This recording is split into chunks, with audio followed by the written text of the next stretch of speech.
So, welcome to our webinar today. My name is Lauri Vannas. I work for a company called Oy.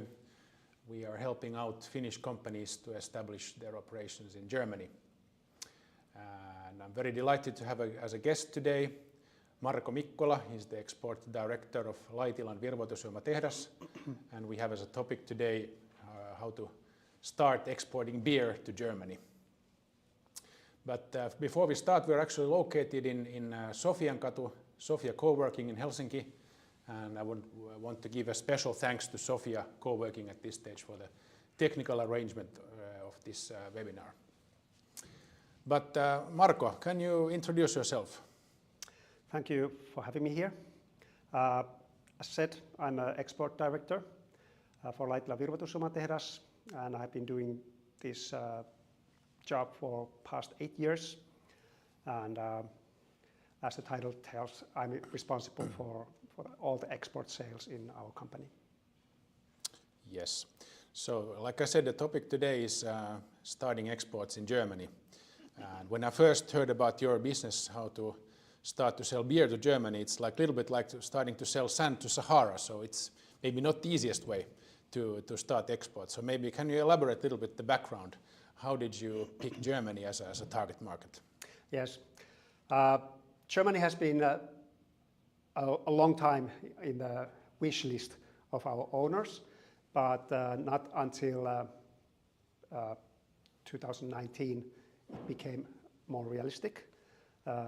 I started investigating the opportunities 2018, and 2019 we did a trial in Grüne Woche exhibition in Berlin to see how the German consumers would react to our beers, German-style beers coming from Finland. And the reaction was good, so we started promoting. And the reason why Germany, the fact is that beer has a certain shelf life, and so we had a project to start in Sweden. We were going in Russia, Belarus, and Germany is close to Finland, and also it has a big enough mass of people, consumers, to consume our niche beverages. So, do you want to share with us some lessons learned? And what was the recipe for success in establishing the operations in Germany? What have you done right? We have done lots of things. We have done trials of doing work with the retailers, trying to approach even the HoReCa sector, and to our, well, I couldn't say luck, but we got a kind of time out because COVID came to Europe and put everything on hold, especially in my field because I was doing export sales and I was traveling constantly, so all of that came to stop. And I started thinking of other options, and Germany was still in my mind, and we really wanted to penetrate Germany because we had good experience with the consumers. They liked our products, and we know that we have a niche product that can enter Germany because there is lots of competition in beer, but little competition in the small segment that we are in, gluten-free beer. So I still wanted to push that forward, and then we entered into a project with our current partner there. We entered into Amazon project, and that turned out to be the opener or the first spice in the recipe. Okay. When you compare the business cultures of Finland and Germany, what are your experiences? Are there big differences, similarities? Can you elaborate this a little bit? Finns are maybe faster mover, and maybe that comes because we establish the trust much quicker and easier. Germans want to have more time. They want to know you better and to build the trust, and which means that everything takes longer time than dealing with Finn to Finn or so. And I think that was the biggest difference between our cultures. Yes. So when I hear you that patience is really important in starting exports, it takes a long time to have a well, achieve success. But is there some lesson learned that you want to share with us? Some things that you would have maybe done differently, or some challenges in the market, or some related to this topic? Of course, you learn while doing, and we have also learned. One thing was that at first we emphasized the gluten-freeness of our product, and I thought that that's the recipe. But we entered also to traditional beverage chain called Getränke Hofmann, and the shop owners, they are franchisees, and they told us that yes, this is a good thing because you are the only gluten-free product in our assortment, but you are also the only one from Finland. Make that also a niche. Bring that one up. So now that we have brought new packages and new products into the market, we are labeling them with Finnish flag, emphasizing that we come from Finland. So building a local identity is crucial here. It is, and Finland has a neutral position in the world, so the neutrality is a good thing when it comes to sales. Yeah.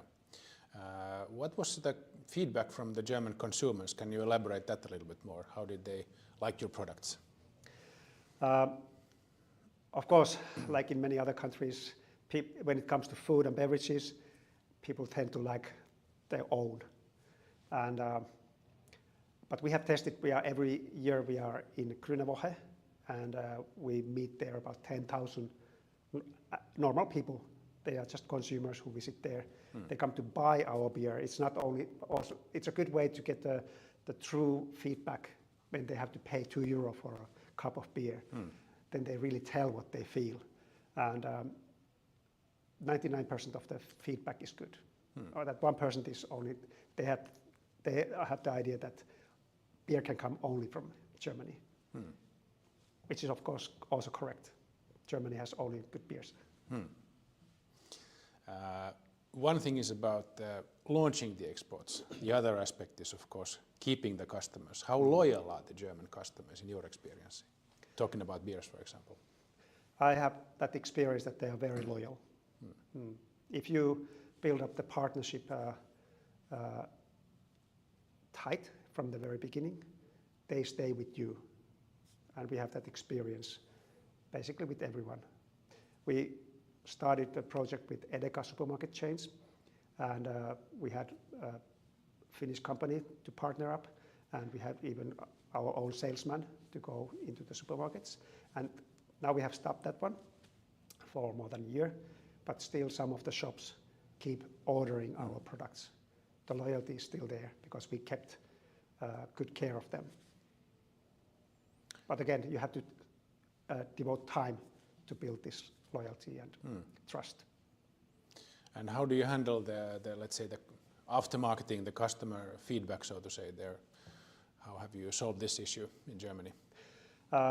With Amazon sales, it's easy because we have hundreds of feedbacks there. We can check anytime we want. They give stars and they give verbal, sometimes very long verbal feedback, good and bad. Germans are very straightforward when giving feedback. And with the traditional sales channel, Getränke Hofmann, we get feedback from the shop owners. Again, very straightforward, very honest feedback. You should do this, don't do that. We can't sell, we sell a lot. Everybody has different kind of feedback. Depending where they are, what is their customer base, they have different size of shops. They have their personalities, they have their own preferences. But it's easy because they contact us, and then we visit them. Or like last weekend, we were at the fair, meeting more than 100 of those shop owners. They tell directly to us how they feel and what should we do differently. Talking about a little bit about if you open the channel, there is a lot of negotiations and you discuss the price and the terms of delivery and these issues. How does that work in Germany? How is the negotiation culture? Negotiation culture, in my experience, is so that you have to know everything before you start negotiating. learn everything about your product, everything about your company by heart. Don't have cheat notes. Everything have to come directly. So then they know that you know what you are selling. What is your company? What is the history? What is the vision and strategy and so on? And then also solve, for example, in our business, logistics is the key. Solve the logistic challenges in advance so that you can give them to the customer at the right point. For example, if you negotiate about the price, which is always the case, you have to negotiate about price, and Germans are very tough negotiators when it comes to price negotiations. So then you can give a good logistic solution to them, and then the price is easier to negotiate. If you compare Finland and Germany, the negotiation culture, what would you say? Where are the biggest differences? I think it's the transparency. Finns put everything on the table. They trust right away, and lots of information is already available. For example, companies, financial information is available for everyone. Yes. In Germany, it's not like that. It's they are not willing to give you all the data that you would like to have. Sometimes, for example, with our customers, we had to ask and ask and ask, and then maybe half a year later we get something. That it's not what we are used to. We get all the data. For example, we get all the data from S and K. It's a very detailed data. I don't think that we could get this kind of data from our customer. So can we say that negotiation in Germany, it's a little bit like a chess game? Yes. To some extent. Yeah, yes. But also in that way that both are equally good or bad. So it takes a long time. Yes. Thinking about the next moves. But probably there are some similarities as well. So what do you think is similar in Finnish and German business culture and negotiation style? It's a little bit linked to what I just mentioned, that you have to know your facts.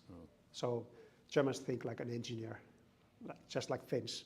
So you have to know all the details, that whether it's a product like beer, you have to know everything about it.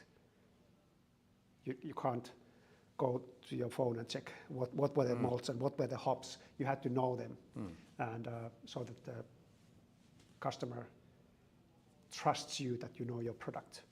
And the same way, the German customer, they know exactly all the technical details that is on their site.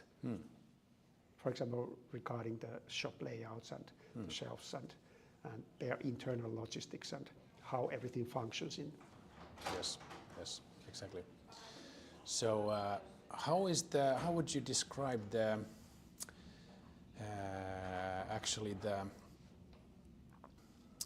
your next steps now in Germany? What are your targets? Our target is, of course, growth.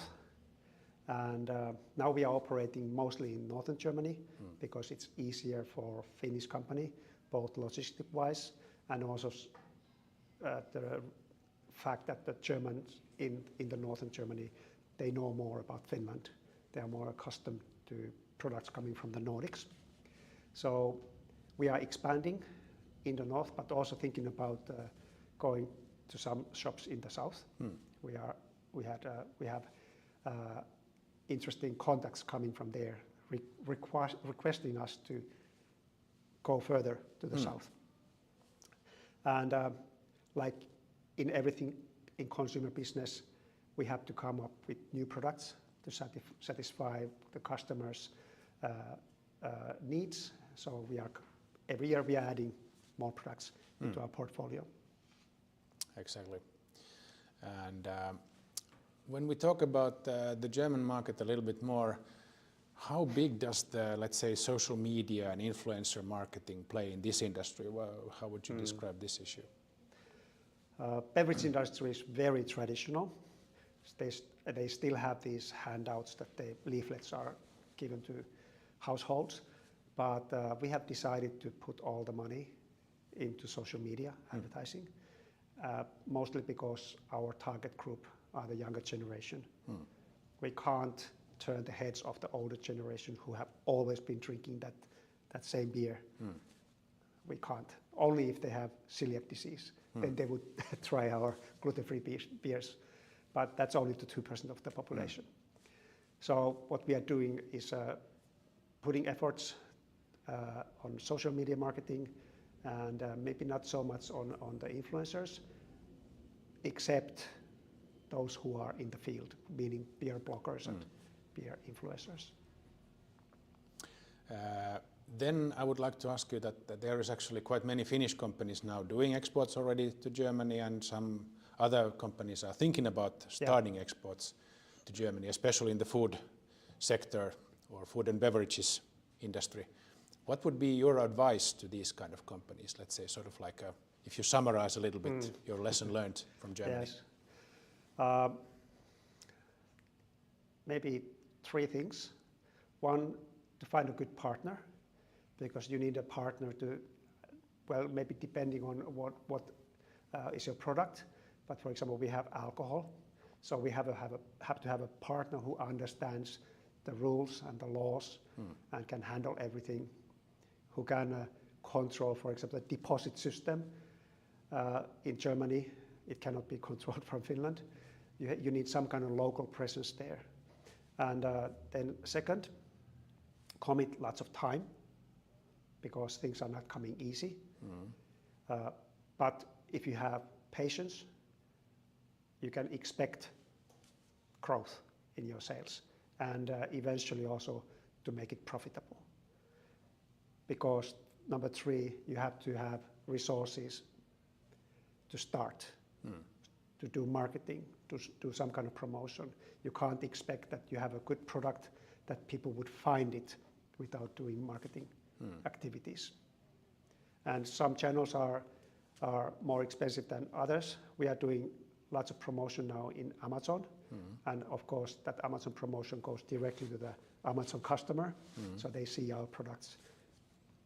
I think very efficient way of promoting. And then some traditional channels, but this social media marketing is where you get maybe the best value for your marketing money. Yes. Probably you need some investments, you need some financial backup, some buffers. You need to make a good budget for the export operations. So what is your experience? So this costs some money, but is it worth it, or is it, how would you describe the risks, the financial risks here?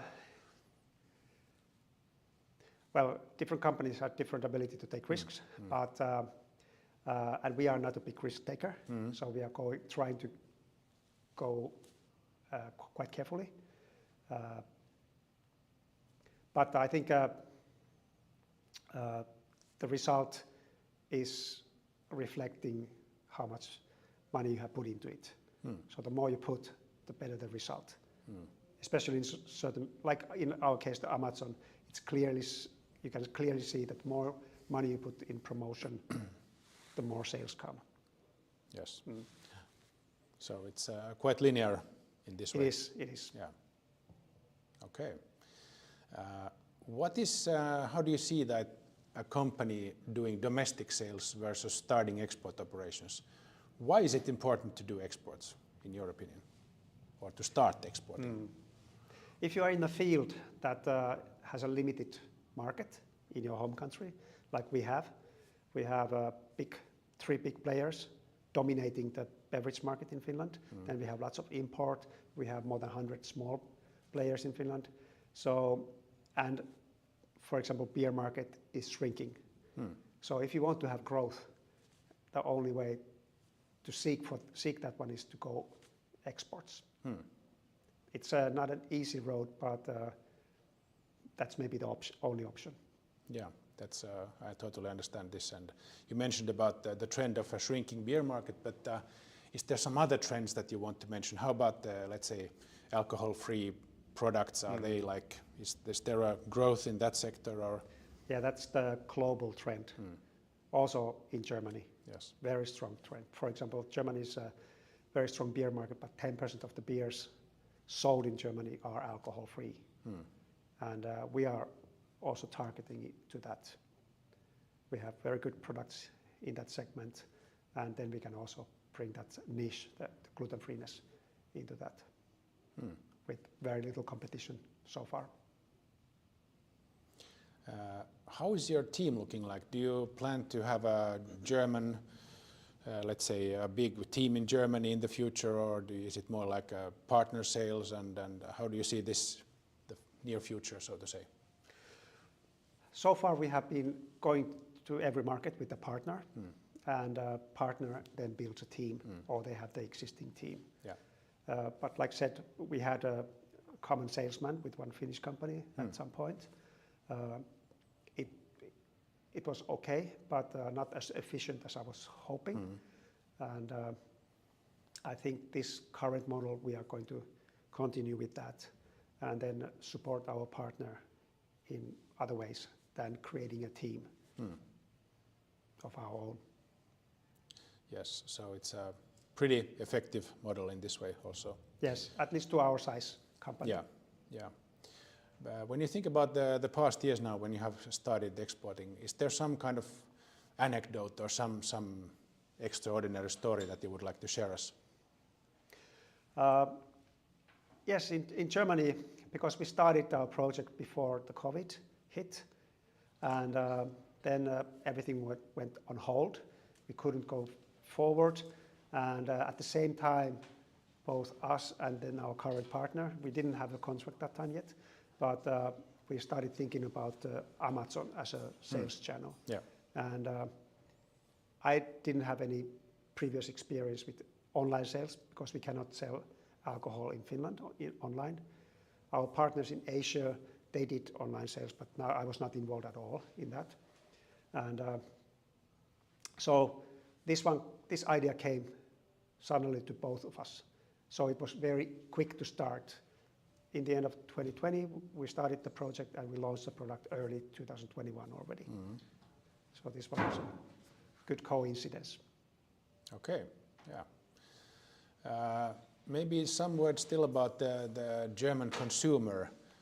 How is the German consumer compared to the Finnish consumer? Do you see any differences here? Like you mentioned a little bit about the feedback, that they're very direct in their feedback, they're very demanding also, probably also very loyal when they are sticking to some brand. And is there some other issues that you want to lift up?